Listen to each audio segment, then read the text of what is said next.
কিছু বিষয় ৰাইজৰ দৃষ্টিগোচৰ কৰিবৰ কাৰণে আমি চেষ্টা কৰিছোঁ কেন্দ্ৰীয় মিডিয়াৰ পৰা সেইকাৰণে আমি এখন সংবাদমেল আয়োজন কৰি সেইটোৱে হ'ল কিছু সময় পূৰ্বে আমি সংবাদ মাধ্যমতে দেখিলোঁ যে অসমৰ মুখ্যমন্ত্ৰী ডাঙৰীয়াই এই লাচিত সেনা সন্দৰ্ভত কেইটামান মন্তব্য আগবঢ়াইছে। মন্তব্যটো যদিও ভালদৰে মই চাব পৰা তথাপি দুটা কথা আমি তাত দেখিলোঁ যে কালি এটা ঘটনা ঘটিল য'ত কেইজনমান যুৱকক ইতিমধ্যে গ্ৰেপ্তাৰ কৰি জেল হাজতলৈ প্ৰেৰণ কৰিবলৈ আৰম্ভ কৰিছে, যিকেইজনৰ লগত ধন দাবীৰ এটা বিষয় জড়িত হৈ আছে। আৰু তাত এটা কথা কোৱা হৈছে যে সংবাদ মাধ্যমতে দেখিছোঁ, সামাজিক মাধ্যমতো দেখিছোঁ যে পুলিচৰ ফালৰ পৰা এটা জনোৱা হৈছে যে যিকেইজন ল'ৰা গ্ৰেপ্তাৰ কৰা হৈছে সকলো কেইজন বীৰ লাচিত সেনাৰ সৈনিক বুলি তেওঁলোকে কৈছে। আৰু সেই কথাটো গইনা লৈ মুখ্যমন্ত্ৰী ডাঙৰীয়াই এটা বক্তব্য ৰাখিছে যে বীৰ লাচিত সেনা অসমে যেনেধৰণে এটা আগ্ৰাসী শক্তিৰে বা ব্যৱসায়িক গোষ্ঠীক যেনেধৰণে প্ৰচণ্ড ভাবুকি প্ৰদান কৰিছে, ধন দাবী প্ৰদান কৰিছে, পৰিৱেশ বিনষ্ট কৰিছে আৰু তেওঁলোকক ভৱিষ্যতলৈ বেন কৰিবলগীয়া এটা পৰিৱেশ উদ্ভৱ হ'ব বুলি তেওঁ আশংকা প্ৰকাশ কৰিছে। আৰু যিটো কথাই এটা ভুল বাৰ্তা মই ভাবোঁ প্ৰেৰণ কৰা দৃষ্টিগোচৰ হৈছে। এতিয়া প্ৰথমে মই এটা কথা স্পষ্ট কৰিব বিচাৰিছোঁ যে যিসকল কালি যুৱকক ইতিমধ্যে ধন দাবীৰ গোচৰত গ্ৰেপ্তাৰ কৰা হৈছে তাৰে এজন ৰঙিয়াৰ বীৰ লাচিত সেনাৰ সৈনিক নীতু অসম বুলি, যিজনক ইতিমধ্যে বীৰ লাচিত সেনা অসমৰ যিটো দায়িত্ব ন্যস্ত দায়িত্বৰ পৰা আজি এমাহৰ আগতে তেওঁক দায়িত্বৰ পৰা আঁতৰাই ৰখা হৈছে। দ্বিতীয়তে আৰু এজন ল'ৰা বীৰ লাচিত সেনা তাত পাইছে, যিজন আমাৰ শিক্ষা সচিব বুলি কৈছে। মইতো জনাত তেওঁ কালি অৰুণাচল নে মেঘালয়ৰ পৰা আহিছিল আৰু যেতিয়া তাত ঘটনাটো হ'ল তেওঁক খবৰ কৰিবৰ কাৰণে তাত উপস্থিত হওঁতে বীৰ লাচিত সেনা বুলি গম পোৱাৰ পিছত তেওঁ অন্যায়মূলকভাৱে গ্ৰেপ্তাৰ কৰিছে আৰু আজি প্ৰমাণ কৰিছে যে বীৰ লাচিত সেনাৰ অংশ। এতিয়া মই সংবাদমেল দিয়াৰ কিছু সময় পূৰ্বে যেতিয়া গ্ৰেপ্তাৰ হোৱাৰ কিছুমান মই দেখিলোঁ তাতে কিছুমান ফটো মোৰ ইয়ালৈ আহিল। এতিয়া যিজনৰ প্ৰত্যক্ষ পৃষ্ঠপোষকতাত এই গোটেই ধন দাবীৰ গোচৰটো হ'ল, ধন দাবীৰ ঘটনাটো উদ্ভৱ হ'ল, মই ক'ব বিচৰা নাই যে কোনোবা এটা দলৰ তেখেত সদস্য বুলি ক'ব বিচৰা নাই, কিন্তু তেখেতক আমি এনেধৰণে দেখিছোঁ। এইজন দেখিছে বিভিন্ন প্ৰভাৱশালী মানুহৰ লগত তেওঁৰ ফটো দেখিছে, এই দেখিছে আপুনি যিজনে দলে বুলি যিজন মানুহ তাত দেখিছে। ইয়াততো আমি অতুল বৰা ডাঙৰীয়াৰ লগত আছে, বিজেপিৰ বিভিন্ন ডাঙৰ ডাঙৰ নেতাৰ লগত আছে, এইফালে তেওঁ বিজেপিৰ পিন্ধি আছে। এই কথাখিনি অলপ আগত সংবাদ মাধ্যমে মোক এই গোটেই কথাখিনি দৃষ্টিগোচৰ কৰালে।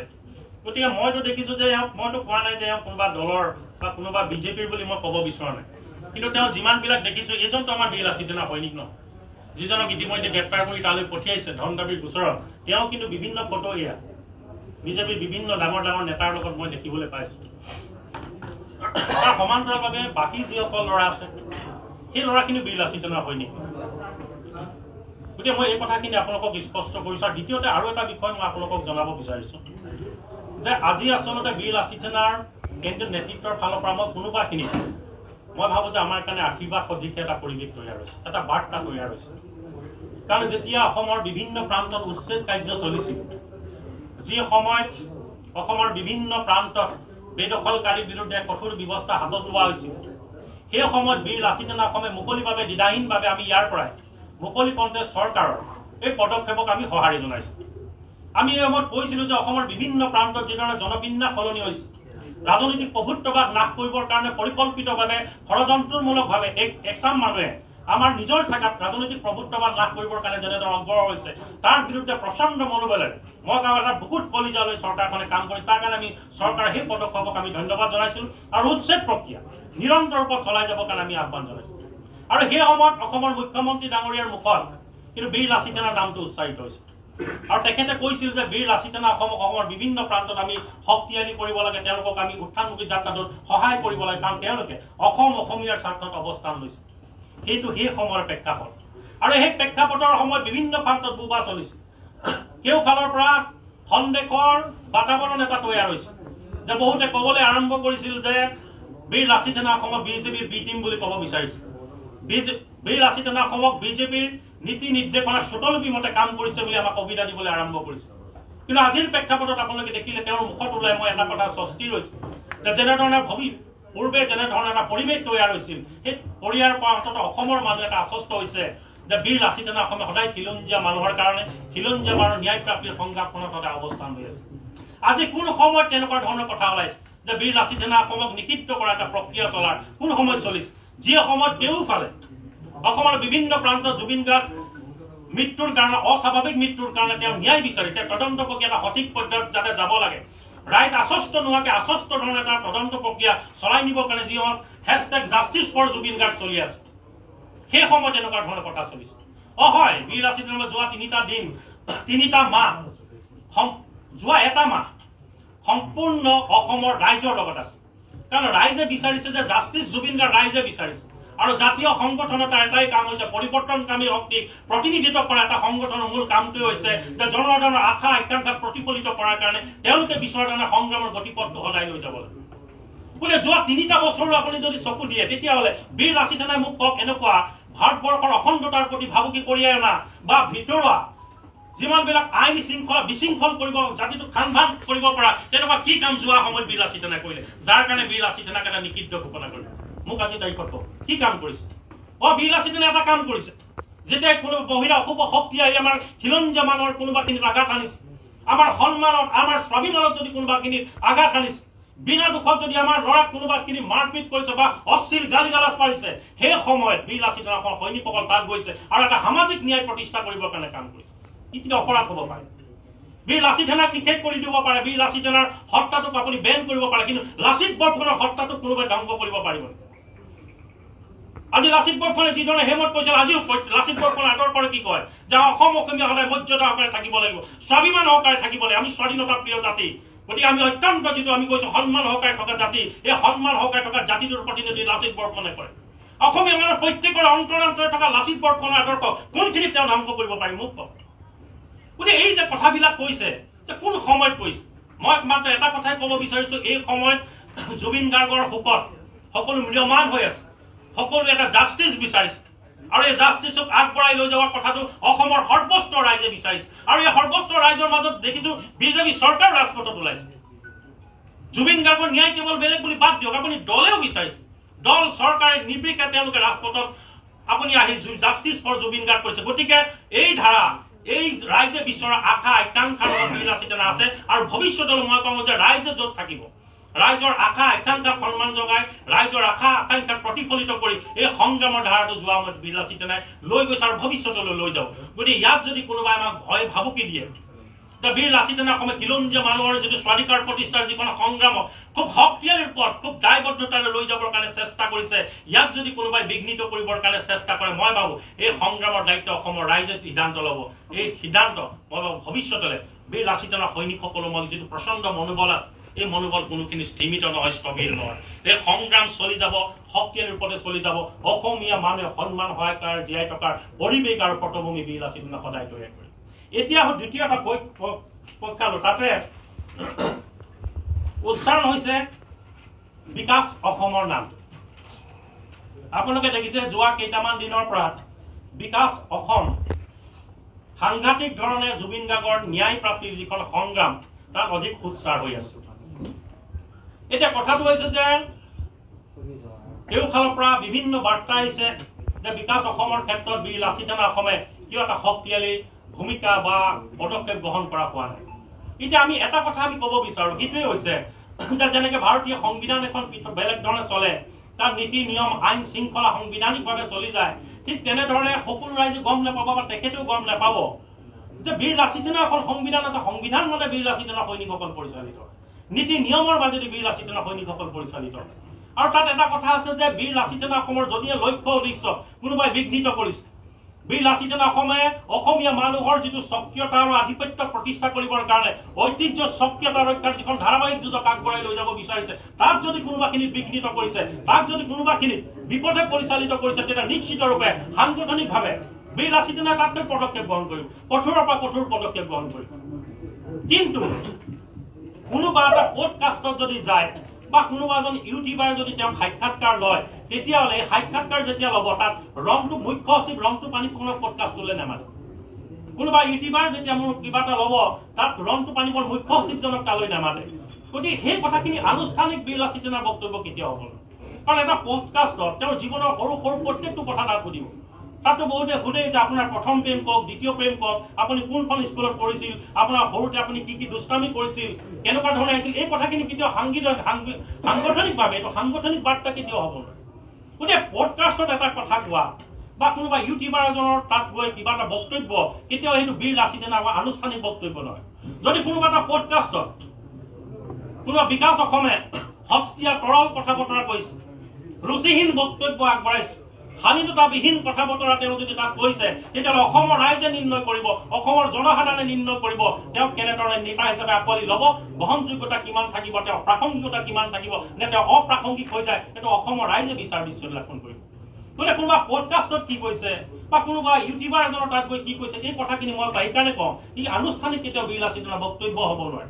তৎসত্বেও যিহেতু কিছু কিছু কথাই অসমৰ সমাজ জীৱনত থকা বহুবিলাক মানুহৰ কোনোবাখিনিৰ মনত আঘাত আনিছিল, তাৰ লগে লগে যিহেতু ধন দাবীৰ ওচৰত ইতিমধ্যে বিকাশ অসমৰ নামটো কোনোবাখিনি সামৰি আহিছিল, গতিকে সেইকাৰণে আমি তাৎক্ষণিকভাৱে কালিয়ে আচলতে এখন তদন্ত কমিটি গঠন কৰি দিয়া হৈছে। তদন্ত কমিটিয়ে 2-3 দিনৰ ভিতৰতে আমাৰ গোটেই বিষয়টো কেনেধৰণে কি হ'ল বা আমাৰ দুজন যে সৈনিক ধন দাবীৰ গোচৰটোত যে জড়িত হৈছে বা তাত কিছু যে কাগজ পত্ৰ তাত ওলাইছে, কেনেধৰণে পালে, ক'ৰ পৰা আহিছে, কাগজখিনি ভুৱাকে কোনোবাই প্ৰিণ্ট কৰি তাত লৈ জনমানসত বীৰ লাচিত সেনাৰ ভাৱমূৰ্তিটো ম্লান কৰিবৰ কাৰণে চেষ্টা কৰিছে, এই গোটেই কথাখিনি কঢ়িয়াই চাবৰ কাৰণে পুংখানুপুংখভাৱে আমি বিচাৰ বিশ্লেষণ কৰিবৰ কাৰণে এখন তদন্ত কমিটি গঠন কৰি দিয়া আছে। তদন্ত কমিটি আহিবলৈকে 2টা দিনৰ তদন্ত আমাক দাখিল কৰিব, তাৰ পিছতে সাংগঠনিকভাৱে কিছু কঠোৰ কাৰ্য ব্যৱস্থা গ্ৰহণ কৰা হ'ব। গতিকে আমি এই কথাখিনিয়ে আজি আপোনালোকৰ মাজত আমি কলো যে এটা কথা সদায় থাকিব যে বীৰ লাচিত সেনা অসমে সদায় নিজকে যিটো পদ্ধতিগত যিটো পৰিৱৰ্তন, এটা পৰিৱৰ্তনকামী শক্তিৰে জাতীয় সমাজ জীৱনতে আমূল পৰিৱৰ্তন কৰিবৰ কাৰণে চেষ্টা কৰিছো। এই ভূখণ্ডত থকা খিলঞ্জীয়া মানুহৰ আধিপত্য প্ৰভুত্ববাদ যাতে আজীৱন বৰ্তি থাকে, ভৱিষ্যতলৈকে ৰাজনৈতিক ক্ষেত্ৰখনত আমাৰ যাতে এটা নিৰ্ণায়ক ভূমিকা সদায় লৈ থাকিব পাৰো, তাৰ এটা পৰিৱেশ ৰচনা কৰিবৰ কাৰণে আচলতে বীৰ লাচিত সেনাই কাম কাজ কৰিছে আৰু আহিবলগীয়া সময়তো বীৰ লাচিত সেনাই এই গোটেই বিষয়বস্তুখিনিকে লৈ অগ্ৰসৰ হৈ যাব। ধন্যবাদ। কৰবাত আপোনালোকৰ সংবাদমেল বাধা দিছে নেকি আৰক্ষীয়ে? মই দেখাইছো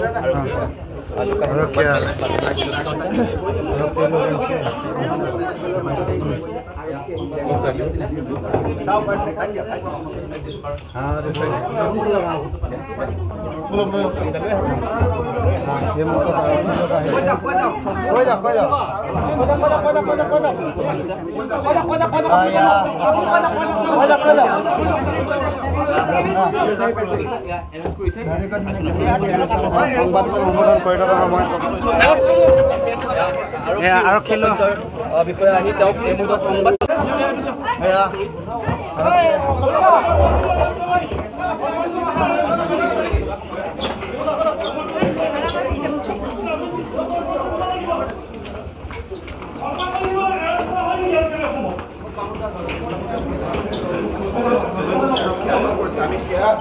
আমি দেখা যাব চেষ্টা কৰিছোঁ। অসম আৰক্ষীয়ে ৰঞ্জু পানী ফুকনক ইতিমধ্যে আটক কৰিছে, এনেকৈ লৈ যোৱা হৈছে গ্ৰেণ্ড হোটেলৰ পৰা।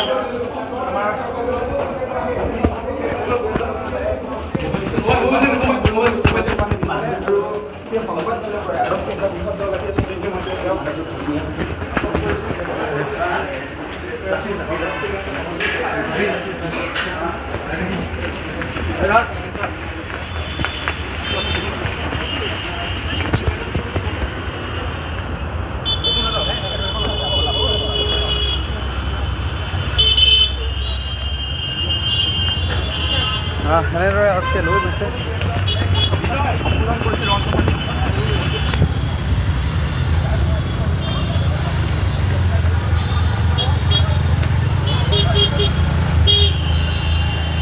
অসম আৰক্ষীয়ে এনেধৰণে লৈ গৈছে।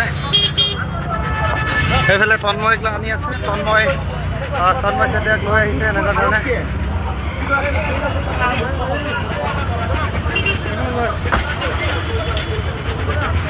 এয়া হৈছে আজি অসম আৰক্ষী সংবাদমেল চলি থকাৰ সময়তে আচলতে অসম আৰক্ষী এনেধৰণে মৃণাল ডেকাৰ নেতৃত্বত আহি এটা দলে তেখেতক লৈ গৈছে। আমি দেখুৱাই যাবৰ কাৰণে চেষ্টা কৰিছোঁ। এয়া সংবাদমেল চলি থকাৰ সময়ত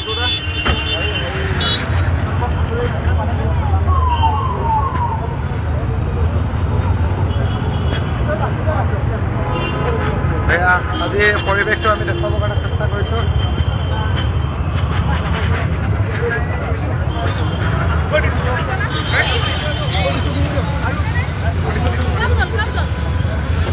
আচলতে আমি ফাৰ্ষ্ট নিউজ দৰ্শকসকলক জনাইছোঁ যে এপ'ল' গ্ৰেণ্ডত গুৱাহাটী খ্ৰীষ্টান বস্তিত থকা যি এপ'ল' গ্ৰেণ্ডত বীৰ লাচিত থানাৰ মুখ্য সচিব ৰন্টু পানী ফুকনে আচলতে যেতিয়া সংবাদমেল সম্বোধন কৰি আছিল, সেই সংবাদমেল চলি থকাৰ সময়তে মৃণাল ডেকাৰ নেতৃত্বত অসম আৰক্ষীৰ দল এটা বৃহৎ দল আহি উপস্থিত হ'ল আৰু উপস্থিত হোৱাৰ পিছতেই সংবাদমেল শেষ নোহোৱাৰ আগতেই বীৰ লাচিত থানাৰ সৈনিকসকলক আচলতে ধৰি লৈ যোৱা হ'ল।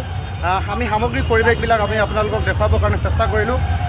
যিহেতু মুখ্যমন্ত্ৰীয়ে কাঢ়া নিৰ্দেশ দিছিল যে আৰক্ষী সঞ্চালক প্ৰধানগৰাকীক যে বীৰ লাচিত থানাৰ ব্যৱস্থা ল'বৰ কাৰণে, এই মুহূৰ্তত তাৰে প্ৰতিফলন আমি দেখুৱাবৰ কাৰণে চেষ্টা কৰিলোঁ। এইখন হোটেলত আমি আপোনালোকক জনাওঁ যে এইখন হোটেল খ্ৰীষ্টান বস্তি।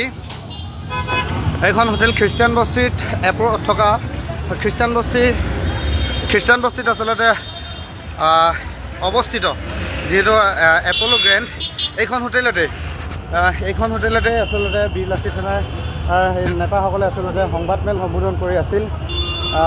ইয়াত কিছু নেতৃত্ব আছে, আমি দেখুৱাই যাবৰ কাৰণে চেষ্টা কৰিছোঁ। এইখন হোটেলতে বীৰ লাচিত থানাৰ এখন গুৰুত্বপূৰ্ণ সংবাদমেল শেহতীয়াভাৱে চলি থকা গোটেই বিষয়বিলাকৰ ওপৰত সংবাদমেল হৈছিল এই হোটেলখনতে। এই হোটেলখনৰ পৰা আচলতে তেখেতক টানি চুচৰাই আচলতে আৰক্ষীয়ে যেনেধৰণে বৰ্বৰভাৱে লৈ গৈছিল, এয়া কিন্তু অতিকৈ আচলতে এটা জাতীয়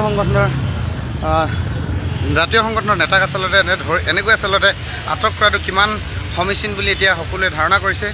এই মুহূৰ্তত বীৰ লাচিত থানাৰ সৈনিকসকল আহি ইয়াতে উপস্থিত হৈছে আৰু বহু লোক আছে। বীৰ লাচিত থানাৰ 4জনকৈ নেতাক আচলতে তেখেতলোকে এনেধৰণে আটক কৰি লৈ গৈছে।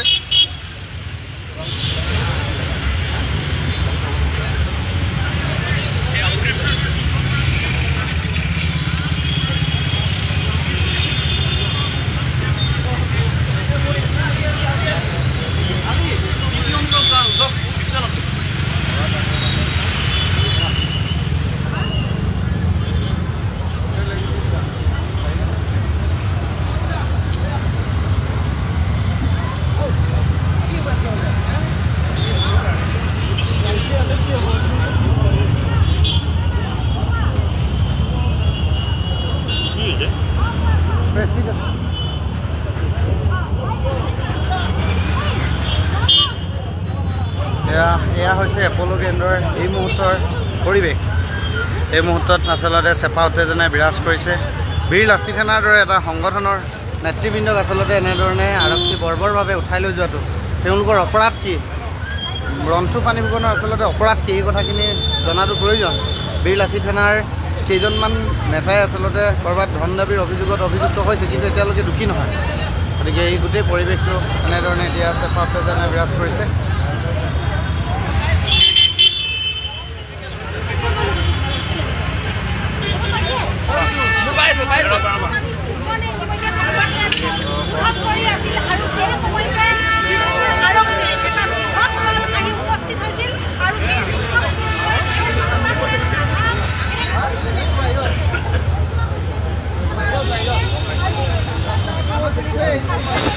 মই দৰ্শকসকলক আচলতে দেখুৱাই যাবৰ কাৰণে চেষ্টা কৰিছোঁ। সেইখন এপ'ল' হোটেল এপ'ল' গ্ৰেণ্ড এইখন হোটেলতে আচলতে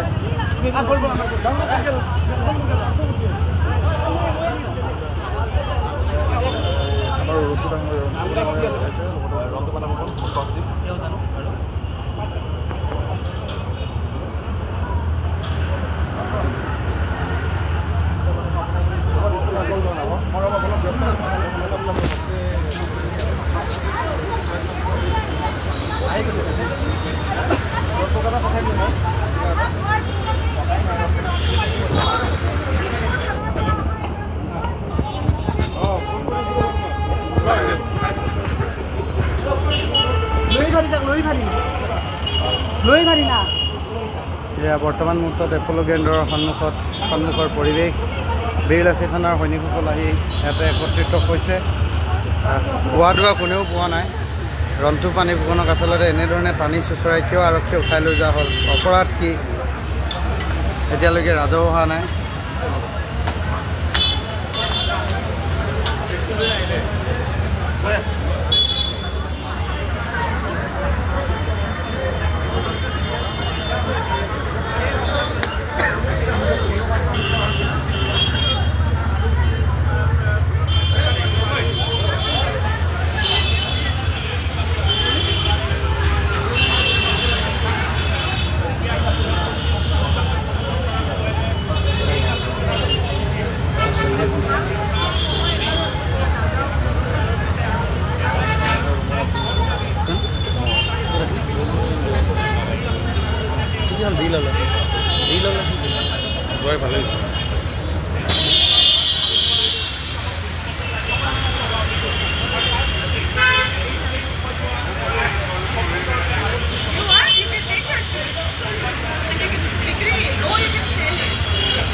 मैं लाइव ले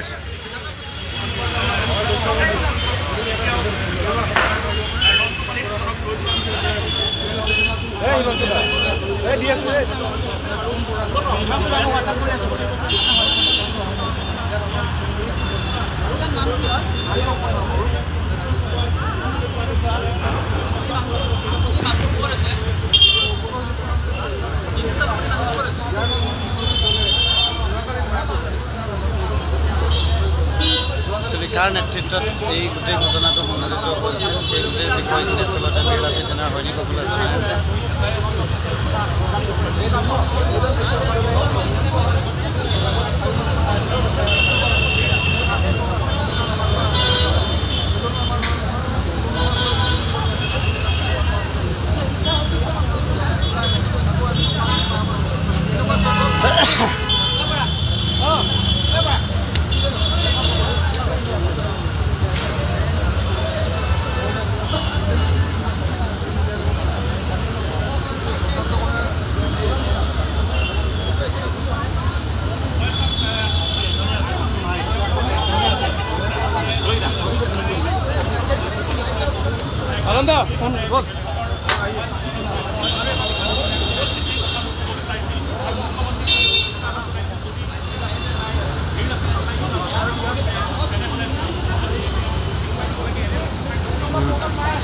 এই মুহূৰ্তত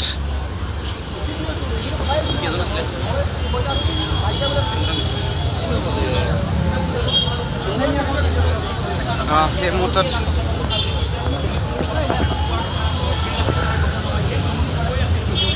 মুখ্যমন্ত্ৰী অকণমান এফালে আহিবলৈ অলপ লাগে।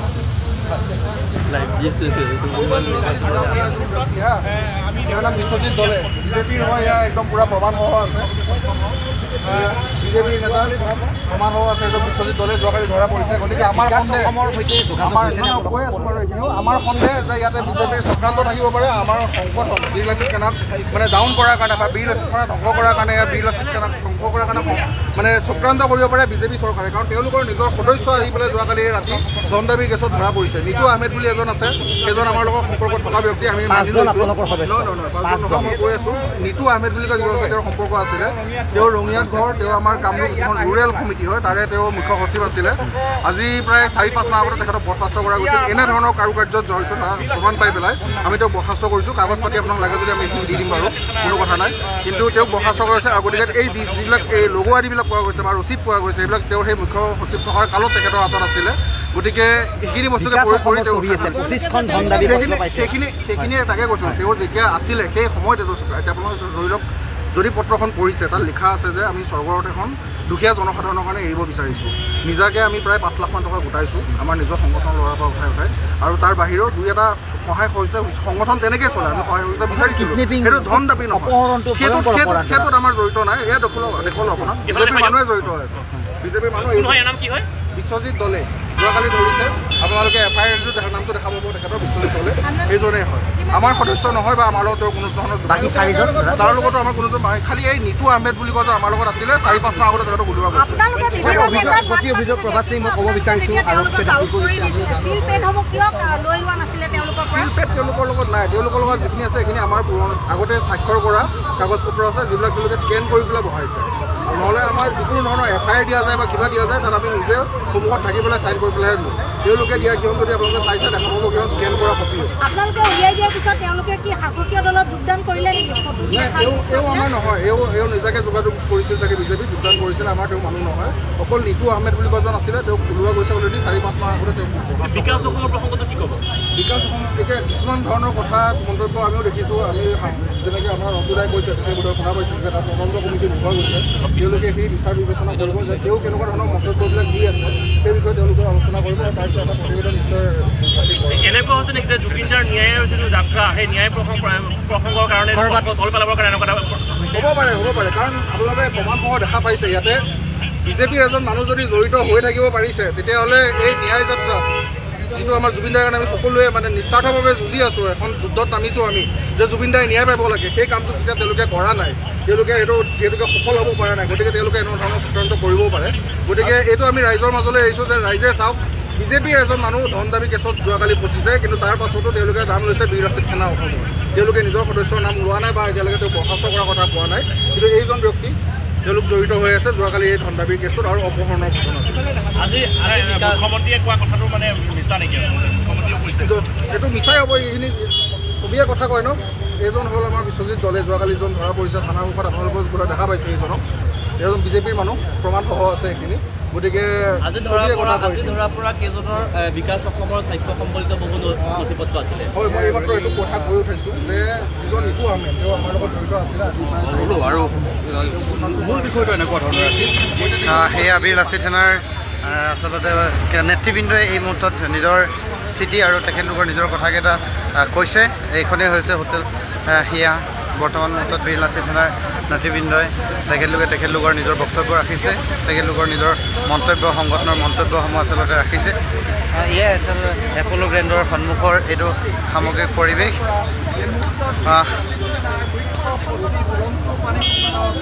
গ্ৰেপ্তাৰ কৰা হৈছে লগতে 3গৰাকী অন্য গ্ৰেপ্তাৰ কৰা হৈছে বীৰ লাচিত সেনা আমি মুহূৰ্তত দেখুৱাইছে এইখন হোটেল এপ'ল' গ্ৰেণ্ড আৰু এপ'ল'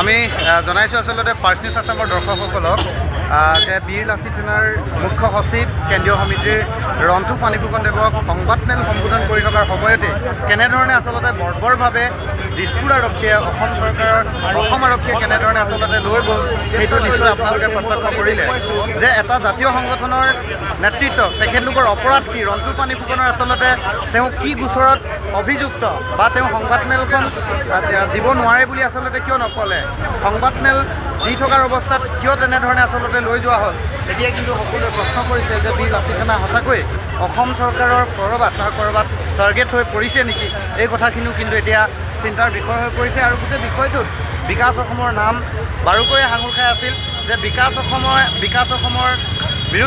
অসমৰ বিৰুদ্ধে আচলতে মহিলাসকলক যি অপমান কৰাৰ কথা কৈ কেইবাখনো থানাত এটা বজৰং দল নামৰ এটা সংগঠনে ইতিমধ্যে তেখেতৰ বিৰুদ্ধে গোচৰ ৰুজু কৰিছিল আৰু গোচৰ ৰুজু কৰাৰ পিছতেই আজি এই গোটেই বিষয়খিনি স্পষ্ট কৰিবৰ কাৰণে বীৰ লাচিত সেনাৰ নেতৃবৃন্দই আচলতে এইখন হোটেল এপ'ল' গ্ৰেণ্ড হোটেলতে খ্ৰীষ্টান বস্তিত থকা এইখনতে তেখেতলোকে সংবাদমেল সম্বোধন কৰিছিল আৰু সংবাদমেল সম্বোধন কৰি থকাৰ সময়তে এনেধৰণে আচলতে আৰক্ষীয়ে যি বৰ্বৰভাৱে তেখেতলোকক যেনেধৰণে আচলতে লৈ গ'ল কি সূচাইছে এখন গণতান্ত্ৰিক দেশত যদি অপৰাধ কৰিছে কিন্তু নিব পাৰে এটা জাতীয় সংগঠনৰ নেতৃত্বক এনেধৰণে আচলতে গণতান্ত্ৰিক পদ্ধতিৰে তেখেতলোকে কাম কৰি থকা এটা সংগঠনক কি কাৰণতে টানি চুচৰাই সংবাদমেল সম্বোধন কৰি থকা বা কেমেৰাৰ সন্মুখৰ পৰা এনেকৈ আঁতৰি নিব লগা হ'ল কিন্তু এটা ডাঙৰ প্ৰশ্ন ক'ৰবাত বীৰ লাচিত সেনাৰ সৈনিকসকলৰ প্ৰতি চৰকাৰ ক্ষোভিত হৈছে নেকি এয়াও এতিয়া ৰাইজে প্ৰশ্ন কৰিছে আমি সামগ্ৰিক পৰিৱেশ যিহেতু খন্তেক সময় পূৰ্বে আমি লাইভত আছিলোঁ আৰু সমগ্ৰ পৰিৱেশবিলাক আমাৰ এই লাইভটোত গোটেই বিষয়খিনি আচলতে আবদ্ধ কৰিবৰ কাৰণে আমি সক্ষম হৈছিলোঁ।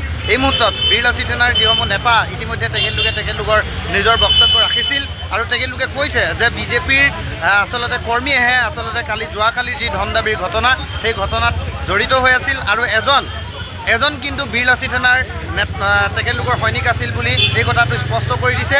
বিগত আজি তিনিমাহ ধৰি যিজন বীৰলাচি থানাৰ যিগৰাকী সৈনিক সেইজনক কিন্তু 3 মাহ ধৰি তেখেতলোকৰ এক্টিভিটি নাছিল বুলি তেখেতলোকে স্পষ্ট কৰি দিছে। আমিও তেখেতলোকৰ আজি এই পৰিৱেশটো হোটেল এপ'ল' গ্ৰেণ্ডত বীৰলাচি থানাৰ ৰন্টু পানী ফুকনে সংবাদমেল সম্বোধন কৰি থকাৰ পৰিৱেশ দেখুৱাই থকাৰ সময়তে তেনেধৰণে আচলতে টানি চুচৰাই লৈ যোৱা হ'ল। ই কিন্তু বৰ সাংঘাতিক এটা পৰিৱেশৰ সৃষ্টি হ'ল, যিহেতু গোটেই বিষয়টো আমাৰ কেমেৰাত বন্দী হ'ল। এয়াই আছিল আচলতে হোটেল এপ'ল' গ্ৰেণ্ডৰ সামগ্ৰিক পৰিৱেশ। এয়া আমি দেখুৱাই যাবৰ কাৰণে চেষ্টা কৰিছোঁ। এতিয়াও বীৰলাচি থানাৰ সৈনিকসকল বৰ্তমান মুহূৰ্তলৈকে এইটো স্থানত আহি আছে আৰু তেখেতলোকৰ নিজৰ বক্তব্য ৰাখিছে। আমি দেখুৱাই যাবৰ কাৰণে আমি চেষ্টা কৰিছোঁ। এয়া এনেধৰণে আচলতে সংবাদকৰ্মীসকলে তেখেতলোকৰ বক্তব্য ল'ব বিচাৰিছে।